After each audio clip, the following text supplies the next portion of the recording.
Hi guys, it's Aegis here. So today I'm here with another Dragon Empire deck profile, and this time I'll be covering Tamayura.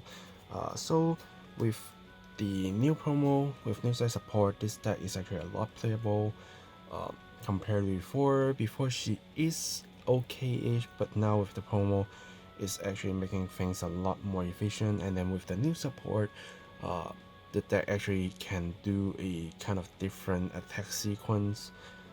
So in playstyle is a little bit different with the new support, and let's go over it quickly. So right line, we're still using the Tamayura right line so that we can get to have a chance to search for our pair and then the support card that we can have, and then of course going to Great 3 Tamayura, then we can do some multiple attacks. Yeah, just that simple. And of course our Great 3 Tamayura, when the beginning of the right phase, you can actually get to plus 5k to all of your front row units, so they can at least hit something, right? That's very important. And because soul is very important and power is very important, so we have more Tamayura for person right, because it's very important, it's actually needed. You can't skip person right if you actually have a Great 3 in your hand. So you always want to have person right, so instead of plus 5 you can plus 15 to your front row, so every single attack will be a lot scarier. And then next is more important, Ryumi and Rarami pairs. So I'm running 4 of the grade 2 Ryumi, 4 of the grade 2 Rarami, and then 3 of the grade 1 Ryumi, Rarami, and 3 of the grade 1 Ryumi. So I sort of just mix their names up, but you can see me put them in a different way because these two requires you to when Soul Blast from Soul to the drop zone, Caliblast 1, this will call behind this will be called behind this. Of course you can do it like this way, but it's really up to you as long as the names match, and just for easier display purpose I'm doing it this way, so that you won't mix up, because if you do it this way, boosting, they won't go into soul and you can't actually call behind this, so do be careful on that. Also for the great one, again, they will be going to soul with the pair with different names when get boosted and battle ends, so that you can reuse them immediately. And then the way to soul blast them, basically using these cards to soul blast, and then you call them back and then boost and go back into soul.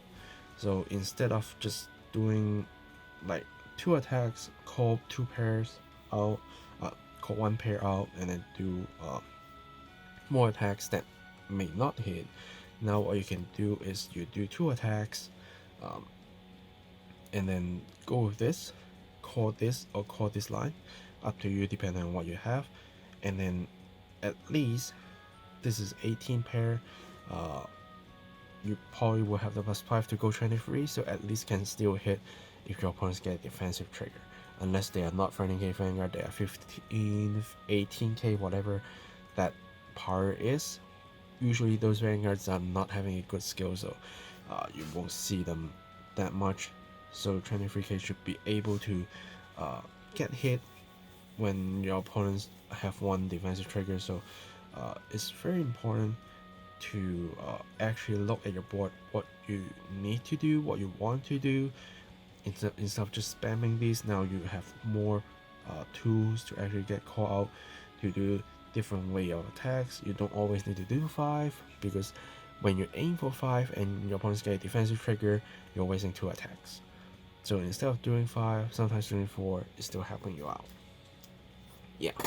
And next, 2 Folktale, because Folktale is still very important to actually search cards put into soul, so you don't need to bypass the guarding process, because only these 2 can go into soul when guarding. So if you want to put it in soul, you need to rely on Folktale, you need to rely on Order, you need to rely on actually get them boosted with the pair to actually go into Soul together. So they are a lot harder to get into Soul. So I think Folktale is still kind of needed here. And then one all land so that you can have an extra soul to get into, and this guy also get plus 5k to another unit, so I think it's quite good to help you out when you are lacking souls, when you're needing a little more power before you actually get the 5k plus. There's a lot of things you can actually utilize with all land. And then 3 of the normal PGs and then 1 of the order PG. I use order PG more for a competitive purpose because you will be facing decks that will guard restrict you, or sometimes you might even see Great Force appear again, who knows, or even Gear Chronicle, that just one card can save your life a lot easier for blocking one triple drive attack, or you still use 2 cards to do a guard restrictions attack. So this card is still useful. As long as you have one, you can feel free to just chuck it in. And then other orders, this Great One order, I took a while to actually get this card because in Hong Kong it's not that easy to get. So I get my friends to go to Japan and actually help me get a playset. So I do have 4, but I think 3 is good enough for now because we do need rooms for other cards. But this card is still very strong. Allows you to have a chance to actually get a pair into your soul from top 7 of your deck plus drop zone. So yeah, and if you actually can get a pair in there, you can get a draw 1. If you just get one, that's just ends, but it just helps you a lot. It just helps you a lot because sometimes if you don't see them, you just don't see them, but you have a chance to actually look at 7 and to reuse something in your drop because you soul blast a lot. That really helps. So it explains why this card is so expensive, even though the Eva one is more expensive, and that's why I'm not touching Eva at all. But this is a little bit hard, but I think it's still needed. And once you try it out, you know how important this card is. And then 2 of the defensive order. I only use once per game usually, so 2 is to increase the chances that I actually get 1 into my hand, or at least have 1 to use in case. There are chances that you will use 2, but that usually is when you have no combo pieces, when you have a lot of soul remains and you are looking to survive. This card is there to help you out, and then if you survive for those turns, even though you are running out of souls, you probably will still be starting to see these pairs and they can get into soul and help you out to do something. And another card that can help you out is this card. I usually use once per game between these 3 cards because that's the kind of limitation I'm giving myself because I don't always have a lot of souls. Yeah, so when I use defensive, I probably will just ditch this card for whatever PG, ride deck, whatever that is. If I go for this one, then I will ditch this one, usually. But of course, depending on the different situation, maybe you can actually use both, but I don't see that likely. This is good against early rush because it's a grade 2 order, so when your opponent is on grade 2 or grade 3 attacking, even while you're at grade 2 trying to rush you, you at least have a better chance to survive. And this card is when you are like have no Rimi Rami in your soul in your hand but only in your drop, then this card is going to save you because you can actually call this pair or this pair out, attack with them, go into soul, then use Tamayura skill to call the line back to do your 4th attack, so at least you can do 4 attack instead of 3. Sometimes that really saves your lives. So I think this order have the uses, but not to a level that you need to use a lot of like this one. Yeah. And then triggers. Dragon Empire over trigger because we all have stands. sewing crit, because again we need a lot of souls. 3 more crit because you just want to end game quicker, and crit pressure is always great. Front, because we will do 4 to 5 attacks, and early stage we can also get to just call Arami out to do all kinds of early rush. So a front trigger will actually be a very big threat when you always kind of have a full board trying to do full force attacks, and 20k defensive is actually very tempting compared to draws. Instead of drawing pieces, I'm looking to actually like squeeze the deck with order, with Folktale for efficiency. So as long as I put the key cards in, then I can use them to actually help me draw cards, do some board wiping, and then do any sorts of counter charge and whatever. So what important to me is when I attack, I have the power, because again, when you call your pair out to want to do 5 attacks and you want to get a defensive, you stand there. But if you get a front, at least it can cancel for all of your front row units against that defensive trigger. So I think front is more important than draw here. So I'm running 4 fronts instead of 3 fronts and then 8 crit, because I think front is very important, and that 20k shield really can save your life. And then heal trigger. If you want to use any kind of effect heal trigger, feel free to use it. For me, in this deck build, I think I don't need that. But again, if you really want to be safe, you can just chuck whatever you want to be in. But in here, you can see I'm trying to max out my shield value. So all my triggers, except the over trigger, they are 15k plus, right? So I don't want 10k shields. I just don't want them in here. Every single card that I guard with is something that I can use 1 plus a little bit, or just 1 to guard. Then I can save resources from my hand to reuse, or maybe just easier to combo with one of these to actually get them into soul again, instead of I need to do a 10 and then 5-5. That sometimes really cost me the game, so I'd rather not to. In this build, other decks you can probably use it, it depends on the situation, but in this deck I think front is a lot better and helping really by all means offensively and defensively.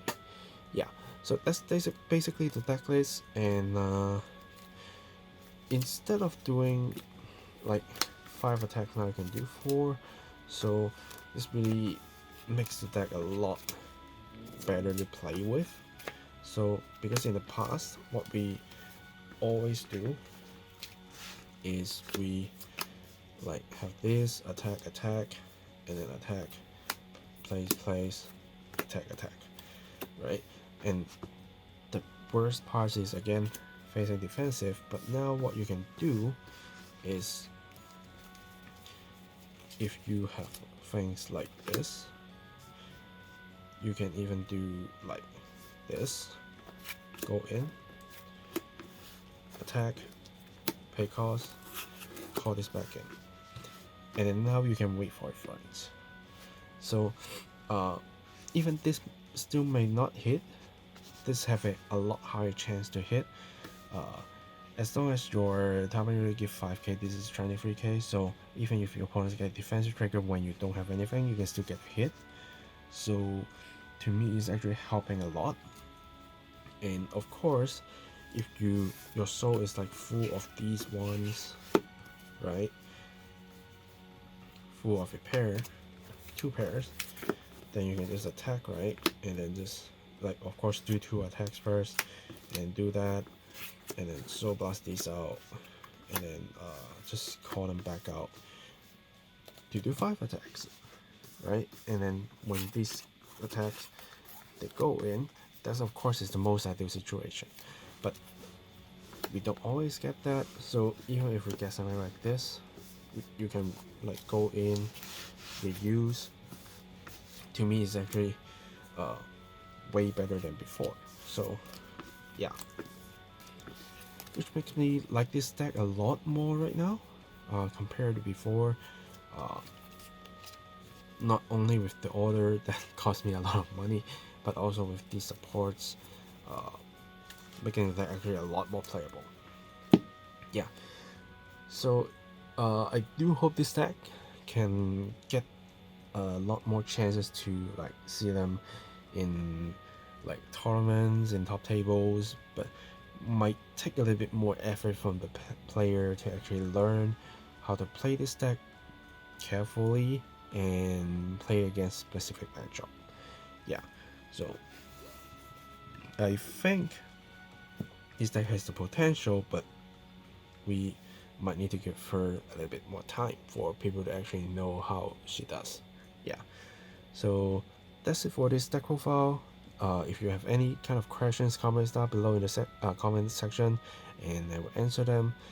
Like this video if you like the deck profile. Do let me know if you have any other kind of thoughts as well. Subscribe to my channel for more deck profiles, unboxings, deck fights, and this deck profile will be released before I schedule the next WGP match, which will involve Tamayura actually. So you will be able to see a similar deck build on a tournament level in a 3-on-3 tournament, how that deck does, and you can learn a lot more from there at the actual playing. And then from my deck profile you can kind of see the content there. It's not probably not exactly the same, but I think the structure is quite similar. And of course I built this before I actually start recording for WGP, because I do have my testing to do with this deck, and this is the recipe I come up with. But you get to see that match to know how that deck works as well.